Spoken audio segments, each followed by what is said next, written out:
মানচিত্র স্বাধীন হলেও মুক্তি মেলেনি বৈষম্যের। ৭১ পূর্ব পাকিস্তানের মানুষের মন ভরে গিয়েছিল বৈষম্য, ক্ষোভ, বঞ্চনা আর হতাশায়। বাঙালির সেই কষ্ট যে রাজনৈতিক নেতা বুঝতে পেরেছিলেন, তিনি ছিলেন বঙ্গবন্ধু শেখ মুজিবুর রহমান। তাই ১৯৭১ সালের ৭ই মার্চ রেসকোর্স ময়দানে শেখ মুজিবুর রহমান বজ্রকণ্ঠে ঘোষণা করেছিলেন, এবারের সংগ্রাম আমাদের মুক্তির সংগ্রাম, এবারের সংগ্রাম স্বাধীনতার সংগ্রাম।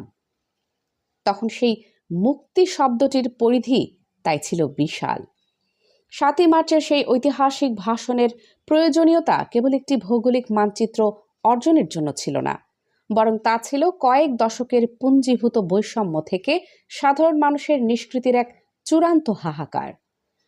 তৎকালীন দুই পাকিস্তানের মধ্যে বিরাজমান অর্থনৈতিক, রাজনৈতিক এবং সামাজিক বৈষম্যই ছিল সেই ভাষণের মূল বক্তব্য।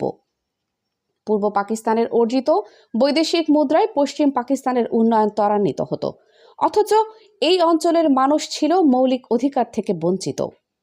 চাকরিতে বাঙালির কোটা ছিল নগণ্য, আর মর্যাদার প্রশ্নে আমাদের দেখা হতো দ্বিতীয় শ্রেণীর নাগরিক হিসেবে। বঙ্গবন্ধু সেদিন সেই শোষণের শিকল ভাঙার ডাক দিয়েছিলেন, কারণ তৎকালীন ২২ পরিবার পুরো দেশের সম্পদ কুক্ষিগত করে রেখেছিল। সেই মুষ্টিমেয় ধনিক শ্রেণীর শোষণের বিরুদ্ধে সাধারণ কৃষাণ মজুরকে একতাবদ্ধ করাই ছিল সেই ভাষণের মূল লক্ষ্য। তবে আজ স্বাধীনতার ৫৫ বছর পেরিয়ে এসে যখন আমরা পেছন ফিরে তাকাই, তখন এক বিষণ্ণ সত্য আমাদের সামনে এসে দাঁড়ায়।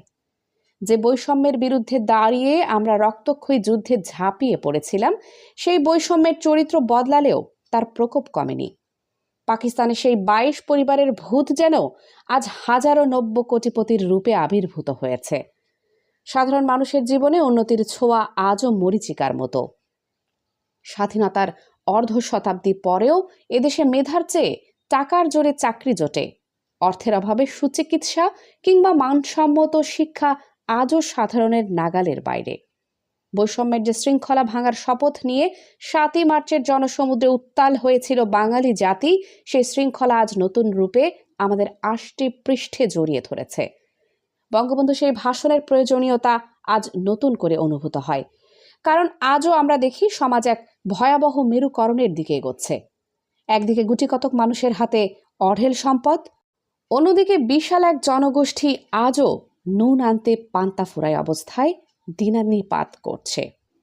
খাদ্য, শিক্ষা ও চিকিৎসার মতো মৌলিক অধিকারগুলো যখন পণ্যে রূপান্তরিত হয়, তখন স্বাধীনতার সেই মূল চেতনা অর্থাৎ সাম্য ও সামাজিক ন্যায় বিচার অস্তিত্ব সংকটে পড়ে। ৭ই মার্চের ভাষণ কেবল একটি নির্দিষ্ট সময়ের দলিল নয়, বরং এটি ছিল শোষণের বিরুদ্ধে এক চিরন্তন প্রতিবাদ। আজকের বাংলাদেশে দাঁড়িয়ে যখন আমরা সেই ভাষণটি বিশ্লেষণ করি, তখন বুঝতে পারি একটি স্বাধীন মানচিত্র আমরা পেয়েছি ঠিকই, কিন্তু যে অর্থনৈতিক মুক্তির কথা বঙ্গবন্ধু বারবার জোর দিয়ে বলেছিলেন, সেই লক্ষ্য আজও অপূর্ণ। স্বাধীনতার এত বছর পরও বৈষম্য মুক্ত একটি রাষ্ট্র গড়তে না পারা আমাদের জাতীয় ব্যর্থতারই নামান্তর। তাই ৭ই মার্চের সেই ডাক আজও প্রাসঙ্গিক। শোষিত মানুষের অধিকার আদায়ে এবং নব্য বৈষম্যের দেয়াল ভাঙতে সেই অদম্য চেতনাকে ধারণ করা এখন সময়ের দাবি।